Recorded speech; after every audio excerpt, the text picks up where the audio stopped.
Welcome to the Digital Dialogues podcast by Virtual Vision, hosted by Amanda Stichter. In each episode, we talk to real people with real insights as they share their real experiences. Our guests are some of the service industry's top experts. Covering a wide range of topics, you are sure to hear truth bombs and industry wisdom that you won't want to miss. The Digital Dialogues podcast. Tune in on YouTube, Spotify, or your favorite podcast platform.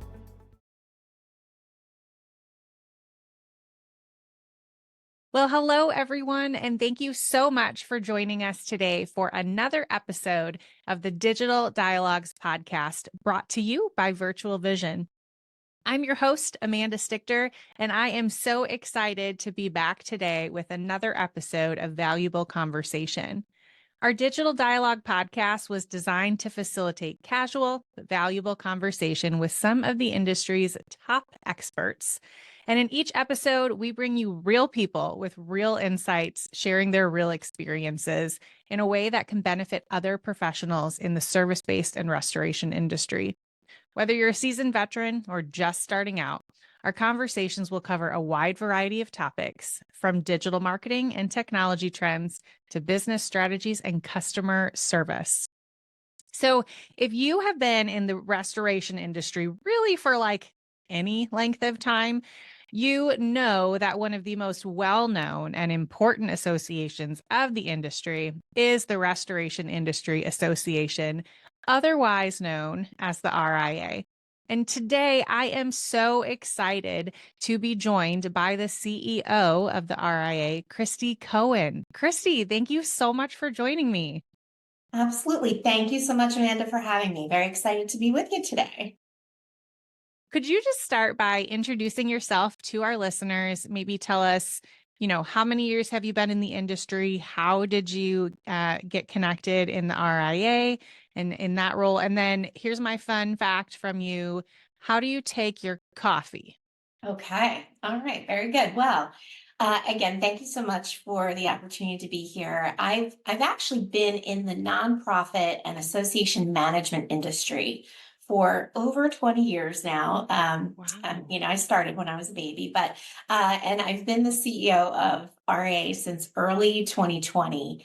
And so the way I was connected with the RIA is the RIA came to association headquarters, which is our association management company, back in 2019, and was looking for a new association management partner to work with them to really bring their strategic goals to vision and reality, and to help take the association to where they wanted to go. So very, very excited for the opportunity to work with the RIA.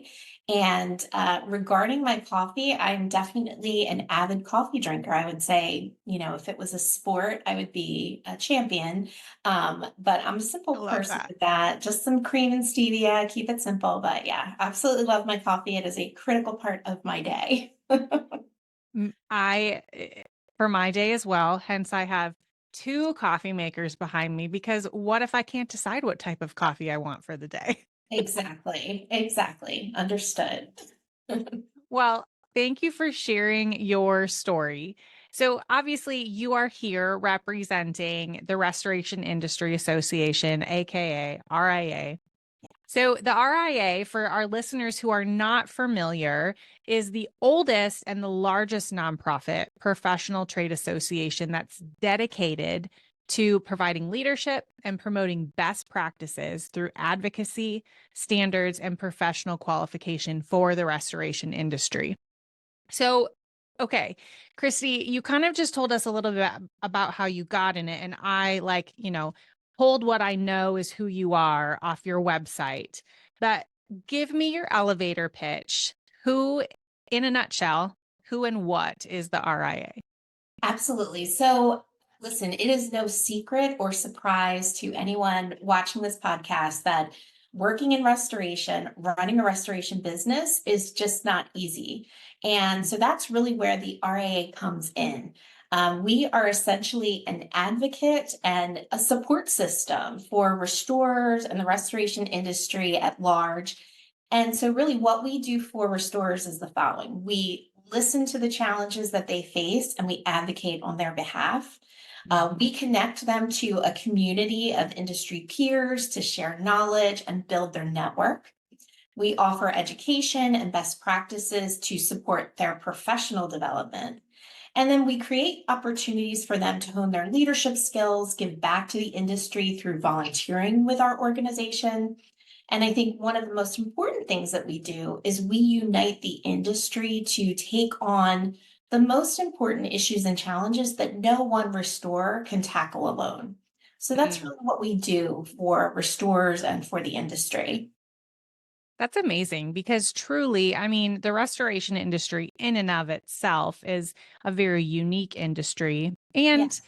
although it has such a huge impact on the work that's being done, it's not a huge industry. So to be able to not have each restoration business be standing that by themselves, tackling whatever it is that they're facing, but having that collaborative family like feel makes all the difference. Exactly, 100%. If you look at other industries and other professionals, it's really, really important that you have that strong, in our case, trade association that's, standing with you, standing with the members to say, we can be the voice, right, for the industry. And a lot of these issues are certainly very complex and challenging that our restorers are facing on a daily basis.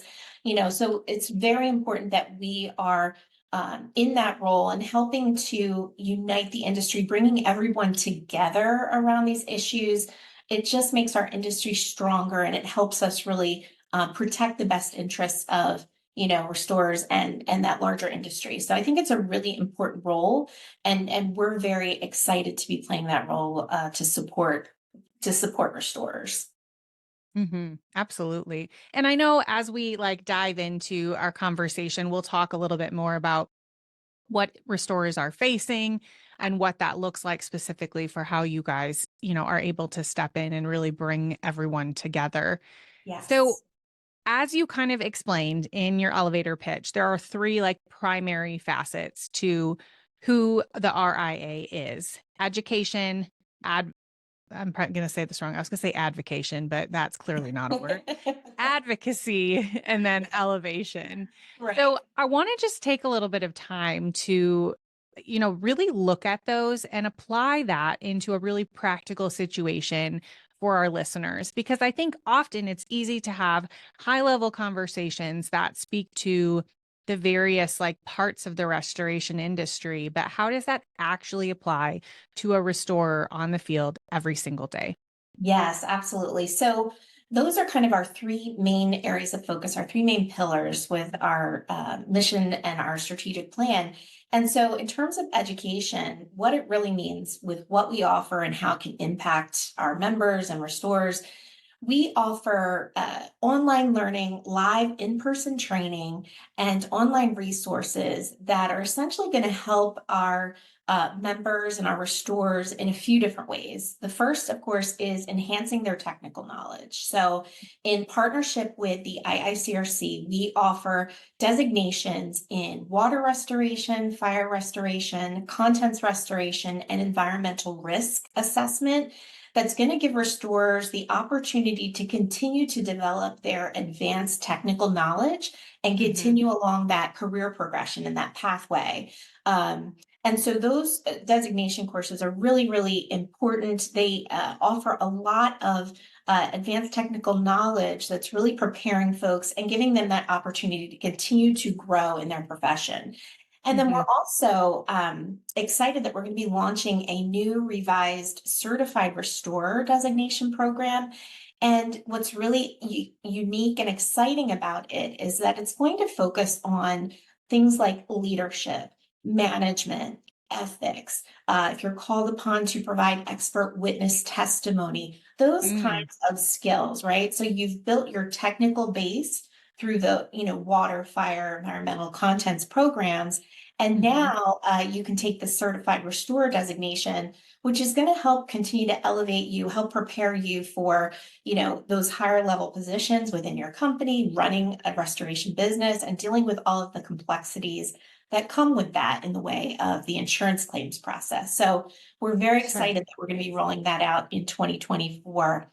But we really try to make our education accessible. So that's why we have Mhm. on-demand content, live in-person courses that we offer at our convention and throughout the year to really make sure that it's accessible and it's helping people develop their professionalism. Amazing. And that's really huge because, so much training is done in person on the job, day in, day out. But when you can elevate that to the next level and really help restorers see the big picture behind all of that, it really makes a big difference. Absolutely. And, one of the things that we see as a benefit of a lot of our designation classes in particular is not only are you getting the education, but you're now part of this network. It's like a Mhm. cohort of your peers. And many people will tell us, like, I went through that water loss course and now I'm, connecting with my fellow students on a regular basis. My instructor has kind of become a mentor for me in my professional life. So it builds and fosters those relationships, which are just invaluable in helping you navigate the work. So I think it's a really good opportunity for people to plug in and get connected. To the family of the restoration business because Exactly. this industry truly is a family. As you get to know people, you connect in very unique ways that I think a lot of other industries miss out on. I agree. I think that is definitely a unique part of this industry from a few different aspects, right? I talk to a lot of folks who are second generation, some are even third generation in the business, but then you also have folks who will say, "Yep, I met my best friend at the RIA convention 35 years ago. We've been, Mm, it's personal." And the nice thing about it, and I don't know if this exists across all industries, but this industry in particular, when you come to an RA convention and others, there's this unique willingness to support each other. mhm. Because you're going through some really, it's not for the faint of heart to be in this industry. And so you're really Very going true. through some unique challenges in managing restoration, being in the field. So it's definitely this family environment where people are willing to support each other, work together, and collaborate, and that's a big part of it. Mhm. Absolutely. Which I think is kind of a natural lead in then to the kind of that next big pillar of elevation of the industry. So, not only with the certifications that you have with education, but I know a big piece of that is really advancing best practices and standards within the restoration industry. What are some examples of ways that the RIA has played pivotal roles in that? Absolutely. So, one of the things I'm really very excited about is in 2019, the RIA and the IICRC came together and formed this partnership that we've been working together ever since. And one of the things that has come out of that is we are able to support and promote IICRC as the standards development body for our industry. And so, a lot of our education that we offer is certainly tied back to promoting those IICRC standards, making sure we are promoting best practice and industry guidelines. And so that partnership has kind of allowed us to work collaboratively to say, IICRC, being the standard writing body, let's support and work together to make sure that our education and other things align with those industry standards. Mhm. And one of the things that we're working together on that is also really exciting about elevating the industry, we want to recognize the importance of elevating the restoration profession as a trade, Mm, right? We want to help mhm, people attract and retain the next generation of talent into the industry. And so, how do we go about doing that? And one of the things that we are collaborating with the IICRC on is to develop a career pathway for our industry that's going oh, to wow. help elevate the restoration profession as a trade.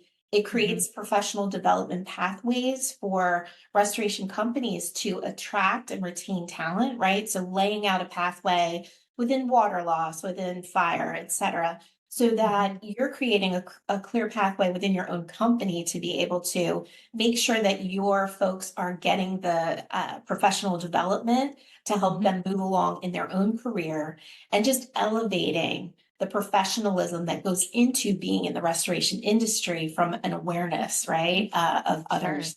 So we're excited about the career pathway.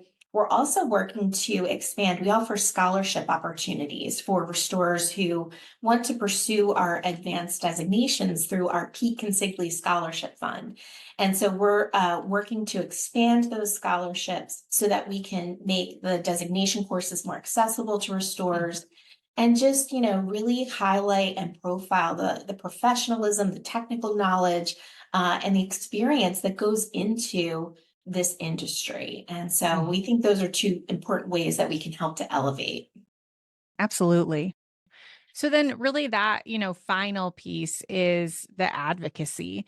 And again, I think it's really well spoken that all three of these primary pillars really are interconnected, because Absolutely. education is not just education, it's advocacy for, those that are in the field that want to advance their careers. Yeah. So obviously advocacy is a crucial aspect of what the RIA is doing across pretty much everything. How does the association work to advocate for the interests of restorers? Could you give us an example, like, of a key issue that you have been working towards, which again, you've kind of already done, but if you want to speak to that a little bit more. Yes, no, absolutely. Back in 2019, Mark Springer, our president at the time, he wrote an article called Our Greatest Need. Any restorers out there, I encourage them to review that document. It's available also on our RA website. But essentially, it laid out, the concerns in looking ahead for the future of the restoration industry, identifying some of the challenges that if we didn't come together as an industry, some of these external forces were going to compress the industry, and essentially, do we know if restoration industry would continue to even exist as it does Mm, today down the road, right? And so this was kind of a manifesto and a call to action for RIA to step up and become that advocate for the industry.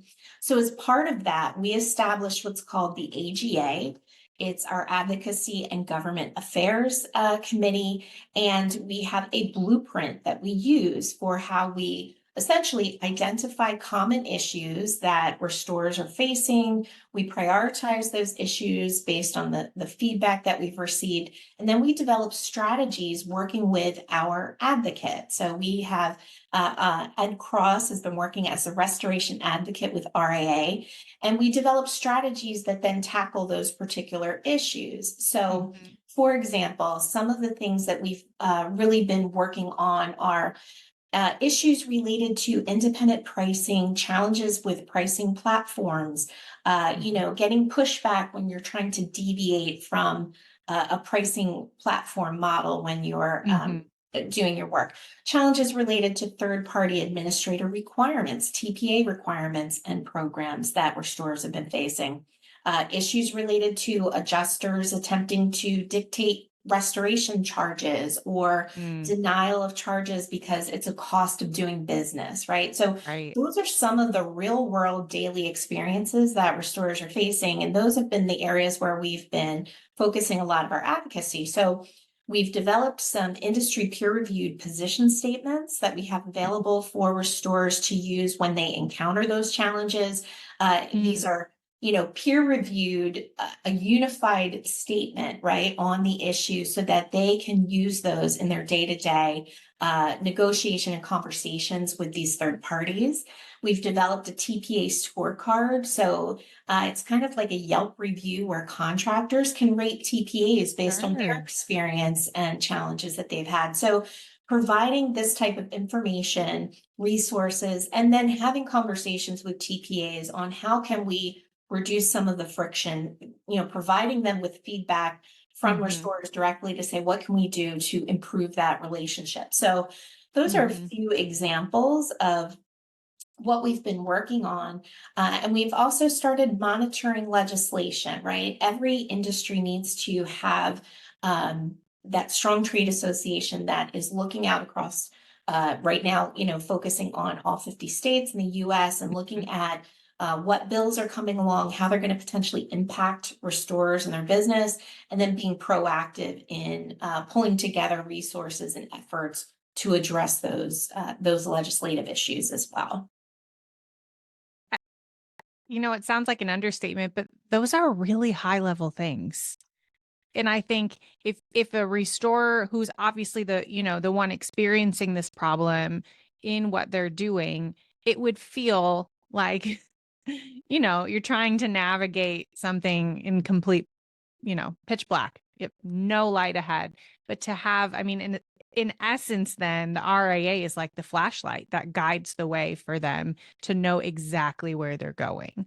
Right. And look, it's hard enough in your day to day running your restoration business or working as a restorer in the field. Like you're already dealing with all of those normal elements of Hmm. being in that industry. So how can we as the association try to reduce some of that friction and taking a unified approach, right? There's not, dealing with issues related to TPAs or insurance adjusters or carriers. That's not something that any one particular company is going to be able to tackle, but we can do it Right. together and collaboratively when we're all rowing in the same direction under this, unified front that is the Restoration Industry Association. Absolutely. Mhm. So, I have to say, I grew up in the restoration industry, actually. My dad owned a restoration business. So, and I probably say it every podcast, but like it still amazes me that somehow, like, here's my career working directly with Yeah, this company. it's a fun But story. when yeah. When Um, I first started in this role at Virtual Vision, one of the first events that I ever attended was the RIA convention. It was a while ago. So um, but I began to see so very quickly, which something that we've kind of already touched on, which is the family of the restoration industry. And I know that the RIA has played such a major role in continuing to build and maintain that community aspect that so many find in this industry. So yes. even beyond the professional development and the advocacy and everything that you're doing, how does the RIA then? I mean, obviously, some of it's very organic, but I know that some of it is very intentional, as it should be. How does Yes. the RIA foster that sense of community and collaboration among its members? Absolutely. So one of the very first things that we do is we work to let people know that the RAA is for everyone. Mm, There may back in the day, RAA may have been kind of associated as, maybe a good old boys network or, is that really the association for me? And mm, so working to express that to everyone out in the industry to say we're only stronger with all of the diverse voices that exist out in the mm, industry. Seeing a lot of first time members coming on board and making membership more accessible so that we can get that diversity of perspective, so that we can make sure that we're representing the full breadth of the industry has been mhm. really, really important and intentional for us. So a few things that we've done though to really foster those connections is I'll give you an example. We were just with our membership committee earlier today, and we're going to be having kind of a mentor for new convention, first time convention attendees. So Oh, I we're gonna, love that. yes, so we're going to have our membership committee folks who are restorers, just Mhm. like the attendees, who are going to be kind of pairing up and meeting in advance via a little pre-convention webinar, meeting those folks who have never been to the show and say, hey, like this is who we are. These are some people that, we can help introduce you to when you come to Dallas to the convention. Here's some times where we can meet up, and we're just literally fostering those connections because it's the personal relationships that I think is really the theme of everything you hear when you talk to our Mhm. board members, committee volunteers. It's all about that family and that connection. So we're definitely working to build that up. It can be very intimidating coming to a trade show, not knowing anyone or not necessarily being plugged in. And so that's one way that we're just building and fostering those relationships. We have a lot of opportunities for folks to become volunteers with our committees and task force, which is another great way to get plugged into the network and build connections with like-minded professionals. There's a lot of knowledge sharing and just support that you get from that. And as I mentioned earlier, another big way that it happens is it happens organically through our designation courses. We have some really amazing instructors that have such a wealth of knowledge and so many years of experience in the industry. And they're more than happy and willing to kind of mentor and support the folks that come through our classes. And you have that peer network now of folks, so that when you come up with that challenge of, I'm not sure how to handle this particular fire job, or I'm running into these issues, you've got a group and a network that you've met, you've collaborated with, you've gotten to know, that you can really tap into. So there's just that sense of camaraderie that gets built through those different entry points that we can give people. Amazing. Yeah. So sounds like we have some exciting things to look forward to in Dallas this year at the 2024 convention. So let's just talk about that for a little bit, because just like you said, and as I mentioned, this is really a big piece of building those relationships in the industry. And actually, being that the first event I ever attended in the industry was the RIA convention, I was able to, from the get-go, I was very new to the industry, but I was able to develop relationships that to this day, I'm still maintaining, still talking to those people, whether restorers or other, kind of vendor providers for the industry. Yeah. It's something that I look forward to every year, is this convention. So tell us a little bit about it. What can attendees expect from this year's event? And, give us a little plug of why should restorers make sure that those dates are blocked off on their calendars? Yes, 100%. We are super excited for the 2024 RA Expo. It's going to be taking place in Dallas, Texas, April 8th through the 10th. And the reason why people should come, the networking is one of the best parts of this show. We're expanding our expo hall hours because we have over 100 different exhibitors that come to the trade show. It's a very robust trade show. So if you're looking to build connections with various vendors from software, equipment, everywhere in between, they are at the RIA show. So we're expanding our hours so that you can have networking time, talking with folks in the expo hall. And then we have amazing session content, and it really runs the gamut, right? So we'll be having some discussions with folks from TPAs on some of the challenges that restorers continue to have working with third-party administrators. We'll be talking about some, how to apply industry standards and guidelines with IICRC. We have information on marketing for your business. All of the sessions kind of run the gamut of business, and a few technical in there as well. So we really try to provide a wide variety of content for our attendees. When you come, you'll be able to sign up. We have a golf tournament, an annual golf tournament that happens on the first day of conference.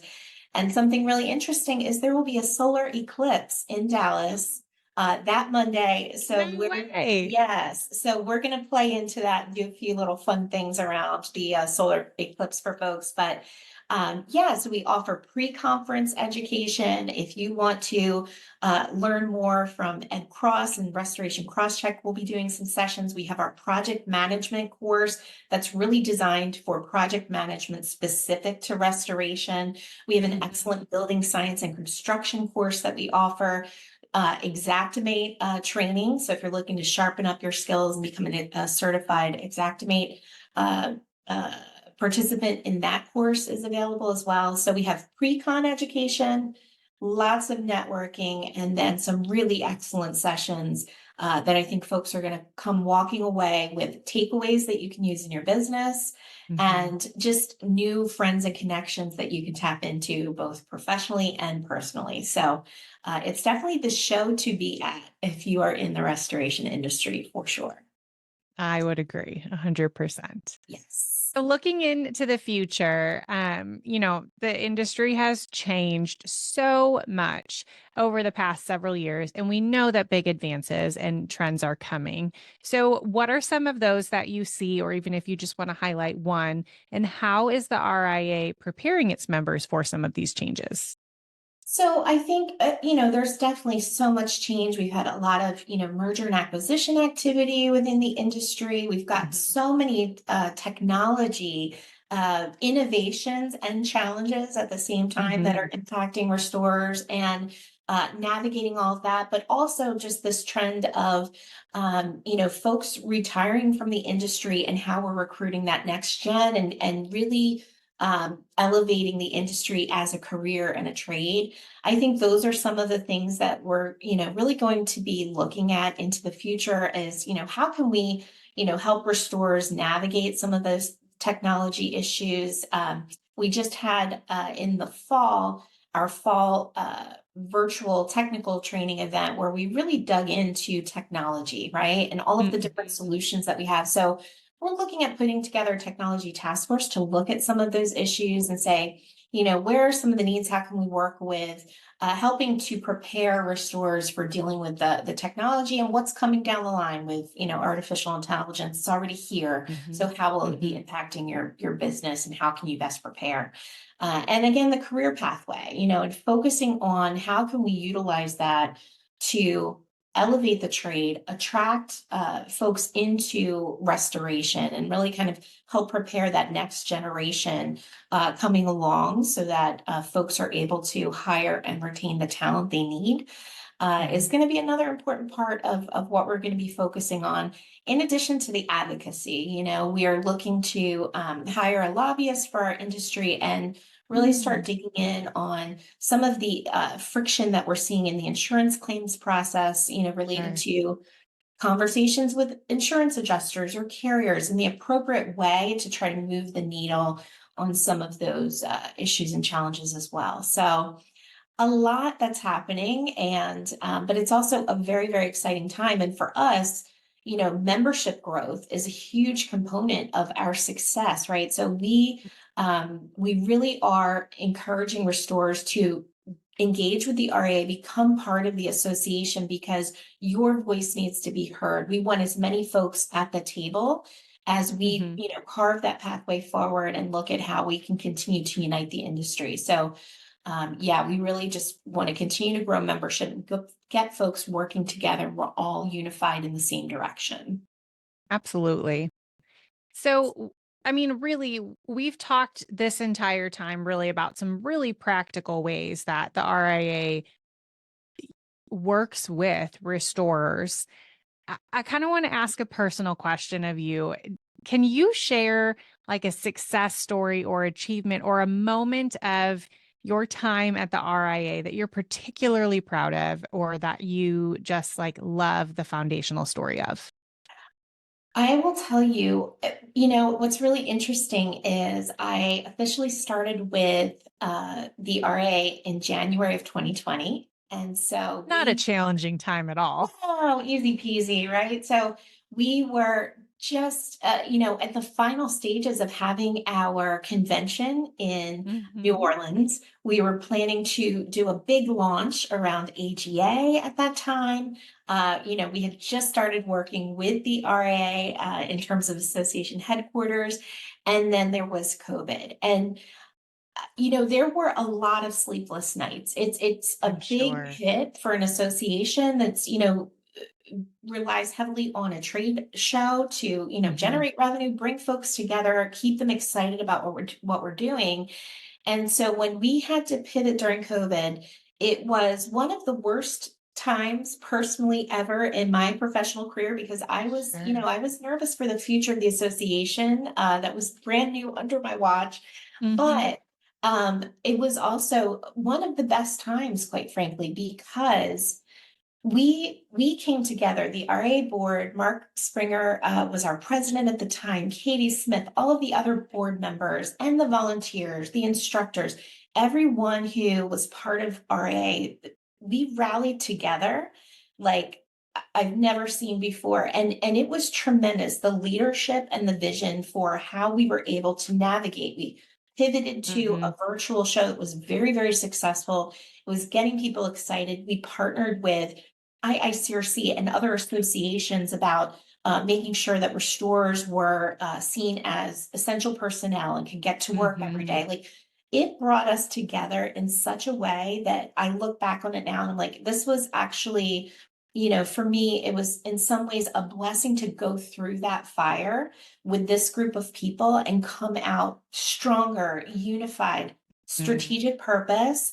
It was really, really, now that we're on the flip side of it, oh my gosh, I'm so proud. I'm so proud of the group. I'm so proud of all of our members that supported us during that, difficult time.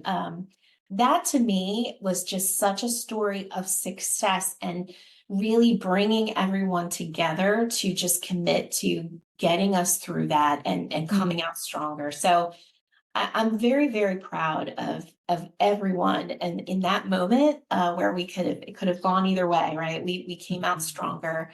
And then, just the stories that I get to hear interacting with our members on a regular basis. I was just with a member in the fall, that had been through one of our designation courses, and he had said, this has completely elevated my ability to estimate my jobs, Mm-hmm. to help me get my invoices through because I'm following standards. I know all of the kind of intricacies that maybe I didn't quite have before. So when you see it being applied, or somebody's used a position statement, we had someone use that, to be able to push back on something that was happening with an adjuster, that just makes my heart full, because I know that what we're doing Mm-hmm. is making an impact in everyday life for the restorers that we serve. So I love that. Thank you for sharing. And yeah, I think it speaks so strongly to the nature of the RA as a whole, too, going back to, when you first joined, as you said, there was a decision to be made. You could have let the challenges that arose with COVID for the association to completely divide you. yeah, Or you could have chosen to say, nope, it is us against this scenario, and we are going to, link ourselves together and figure it out. And it's evident, as you said, that you came out stronger and chose yeah, that latter of those. yes, well said. Absolutely. So, just two final questions as we wrap up today. As an industry expert, what advice would you give to someone who is looking to excel in the restoration field, especially if they're just starting out in their career? I think one of the most valuable things that I would say to anyone who is newer in the restoration industry is to build your network. Mm, There's such a wealth of knowledge, and just in the conversations that people are having together in those different networking events that are available or at convention, you cannot put a price tag on the relationships and the network. And I think that helps you. A, you know that you're not alone. B, that you know that the challenges that you're facing are not unique to you. And C, mhm. you can plug into folks who are willing to, they've been through it, they've been there, they've done that, they're willing to help mentor and support you. So build your network, join the RIA, join the associations, engage in our, Facebook and LinkedIn groups where people are sharing challenges of, how they're dealing with different issues. There's a whole community here for you, and we would Mhm. love to have you. And it's going to make a huge impact on your ability to navigate and help you to grow professionally and personally. I love it. So, one final question as we close today, what words of wisdom would you share with our listeners related to what we spoke about today or not? It doesn't have to be anything related to restoration, but what words of advice would you personally share? Let's see. I think the words of wisdom, I would just say this is something that has, been helpful to me personally and in my journey with the RAA, is just continuously learning, right? And just always looking to grow in terms of your knowledge.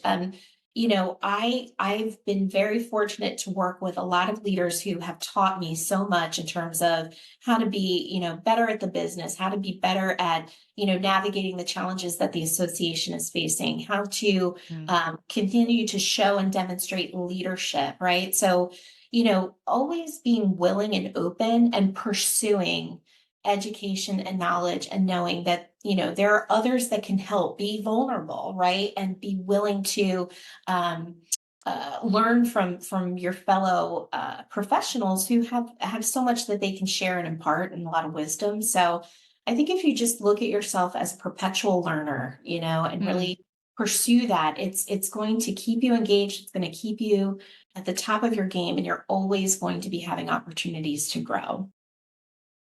So true. So, so true. I I met with someone a couple weeks ago doing a podcast, and they said, you need to grow every single day. And I often say the same thing, something very similar. I have a 9-year-old daughter, and I say the same thing to her. It's your choice. You can just get through today, or you can choose to look at what's ahead of you today and learn from it. And I think that is probably one of the best decisions you can make day in, day out. Choose to grow, choose 100%. to be a perpetual learner. Yes, I completely agree. And I think, like you said, even with our kids, I have three boys, and, every failure is a learning opportunity too, right? Mhm. So, always pursuing that growth, and then looking at every experience as, what is this teaching me and how's this preparing me for tomorrow is definitely a key. Mm, Yeah. absolutely. So, Kristi, as we wrap up today, for our listeners who might be interested in learning a little bit more, where can they, connect or learn more about the RIA or even the upcoming convention? Yes, please visit us at restorationindustry.org. That is our RIA website. You'll be able to see all of our events, including our convention registration under the events tab. You'll be able to see information on how you can join. We have a first time member benefit. You can sign up today for just $25 a month to get all of the advocacy position statements that we have to offer, resources and tools available to you. So restorationindustry.org. And we're also on Facebook, LinkedIn, Twitter as well. So be sure to connect with us there on social too. We would love to have you, and feel free to reach out to us at any time. This is what we're here for. We're here to hear from the restorers and look to serve them. So Mm. please feel free to connect. Well, I know I personally will be at the convention in April, and I am very much looking forward to seeing you in person, shaking your hand. It's always good when you can connect, virtually, Yes. but there's nothing that compares to seeing each other in person and being able to connect. So, thank you to the RIA for facilitating that. But truly, I will seek you out because I can't wait to meet you in person. Same here, Amanda. I'm really looking forward to it. I can't wait to see everyone in Dallas. It's going to be a great time. And yeah, we're going to have a lot of fun. We'll learn, but it's going to be wonderful to see everybody again. Absolutely. Yeah. Well, for all of our listeners today, thank you so much for joining us for another segment of our Digital Dialogues podcast. I'm your host, Amanda Stichter. I am honored to host webinars and conversations just like this one with industry experts on a regular basis. You can follow Virtual Vision on all of our social platforms, Twitter, YouTube, Facebook, and stay up to date on future podcasts or webinars through that. We are also excited to announce that we are now on Spotify and Apple Music, or I'm sorry, Apple and Amazon Music and iHeartRadio for listening to this podcast as well. You can also visit virtualvision.com for more information. And with that, thank you for joining. We'll see you next time for another episode of Digital Dialogues.